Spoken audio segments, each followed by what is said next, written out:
Alors, oui, vous le disiez, on les a vus, hein, être très, cordiales, l'un, à l'égard de l'autre, mais sur le fond, ils ne sont pas totalement alignés. Donald Trump veut faire avancer l'accord de paix à Gaza, il veut enclencher la deuxième phase et Benyamin Netanyahou, lui, réclame le désarmement complet du Hamas. Il conditionne aussi toute avancée à la restitution de la dépouille du dernier otage israélien.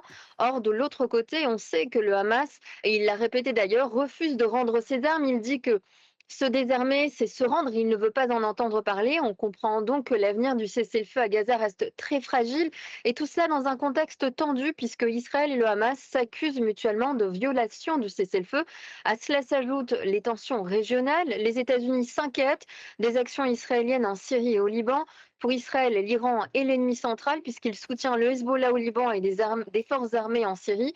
Mais les États-Unis craignent une escalade plus large alors qu'Israël, de son côté, estime devoir agir pour prévenir toute menace. Donc oui, il y a une relation de travail entre Donald Trump et Benjamin Netanyahou et des intérêts communs, mais cette rencontre montre surtout des divergences réelles sur la méthode, sur le calendrier et les priorités. Et c'est ce qui rend ces discussions aujourd'hui à la fois cruciales et très délicates.